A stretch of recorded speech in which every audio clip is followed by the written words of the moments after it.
dun, dun, dun, dun. Rosie, Mm. is it insane that I have dreamt of my cats? Maybe. What was this dream about? We were in a cabin up the mountains. It was very cold, freezing, and there was a stream in front of the cabin. We're looking outside of the window, my husband and I, and we saw our cats in the freezing water, swimming on their back, swimming on their What? belly, having the best time ever. And we thought, oh, it's freezing. They're going to freeze. So we grabbed blankets. We went outside. We put them in the blankets. But when we put them in the blankets, the cats faked that they are frozen. They were very long and very stiff. Sounds like your cats. They're cheeky. They're cheeky. So we brought them inside. And then in the same dream, I saw an square that is a ginormous bullying the cats. I mean, the square was huge. Oh my God. Your dreams are weird, man. Your strange dream aside, I want to revisit a topic. I think we have tried before to come back to this topic, but I'm not satisfied. So Okay. let's make this third time's a charm, right? This one's going to be good. How? We need to give steps. How, Roula, do we get out of a bad conversation?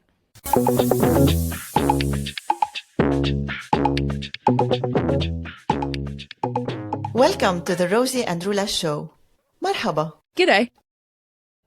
This is a never-ending story. So true. It really is. All right. I'm up for it. I'm in a state of mind and mood that I can handle this topic. And I feel I'll be strong in giving unsolicited advice. Yes, this is all about unsolicited advice, this episode. You need to be bold. It's useful, though. I mean, we say unsolicited because we're humble. All right, come on, let's hear it. Okay. Do you see my skin? I get the Little treatment again. So Yeah, you're peeling. I'm peeling. All right. How to get out of bad conversations? Do you want me to start or do you want to start? You're going to start, yeah. All right. One thing remained the same in all our episodes when we talk in this topic is to control our breath. Here we go. Rosie, hear me out. Maybe you should try it once. Okay, I'm keeping my mouth closed. All right, I'm listening. Keep going. Keep breathing. Do the right. No, Yes. this is the wrong way of breathing.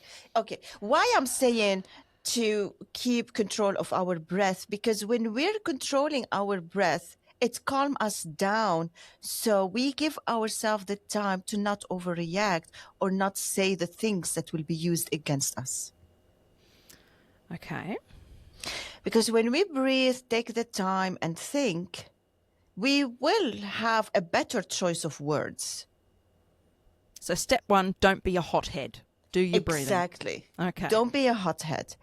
And bad conversations, at this our third try, I'm thinking, if they're bad in our opinion, then we really have to practice boundaries, practice saying what we want. There's so much into it. And practice one-liners.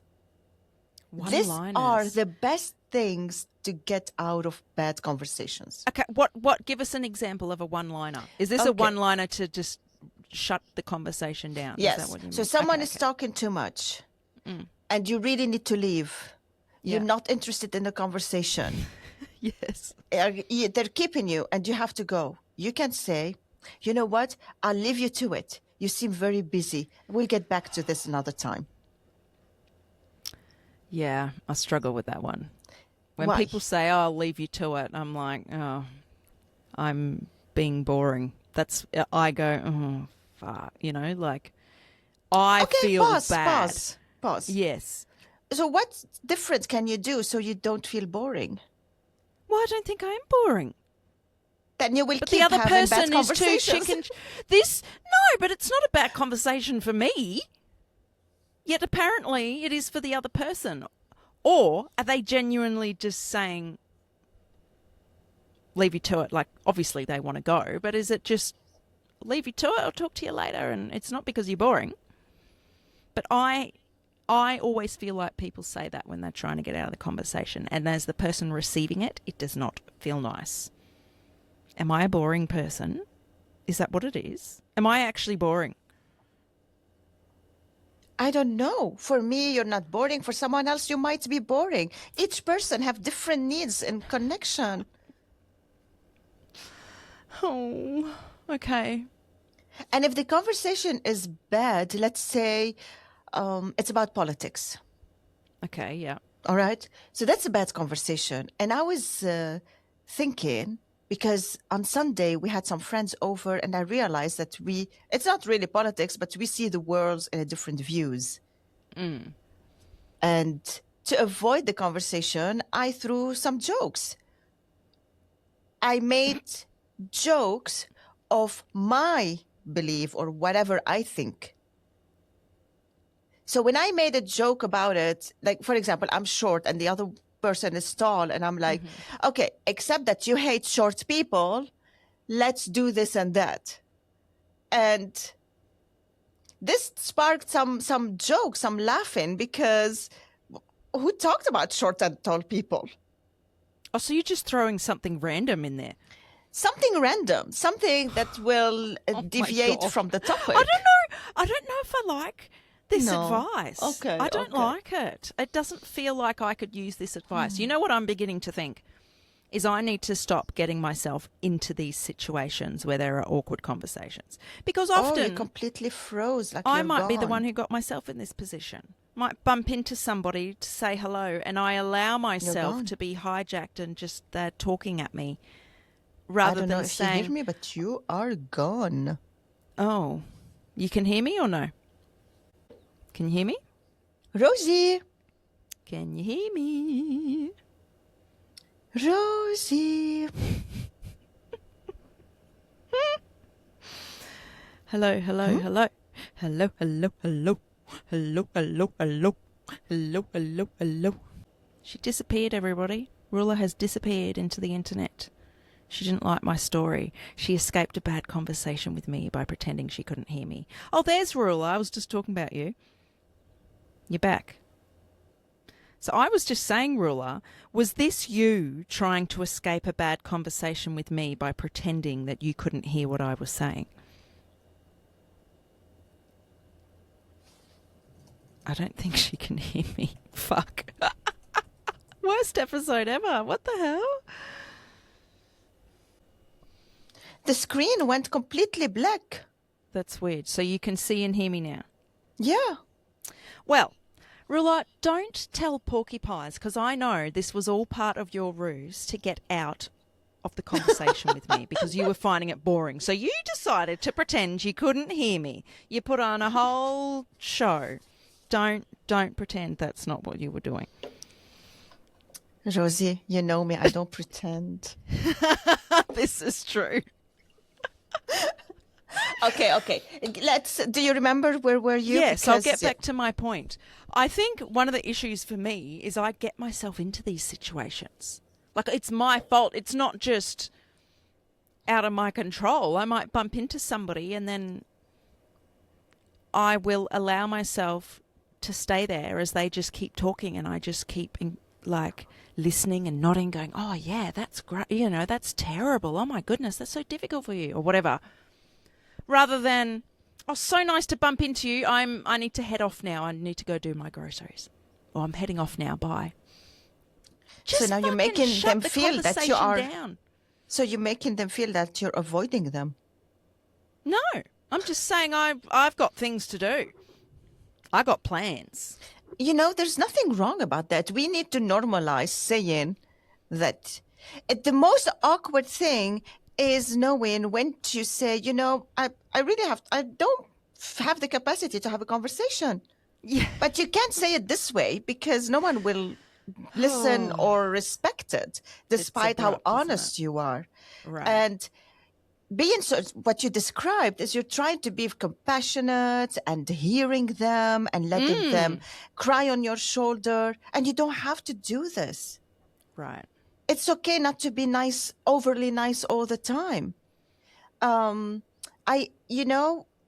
that I use is that I can say to someone, it's really so much fun to talk to you, but now is not the right moment. So let's leave it for another time.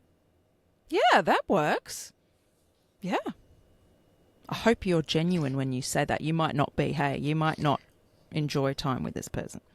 Well, mostly it's genuine because if I remember the past, the people that would stop, let's say I had an annoying neighbor and every time I leave the house, she jump out to have a conversation, to tell me the story of her life every single day.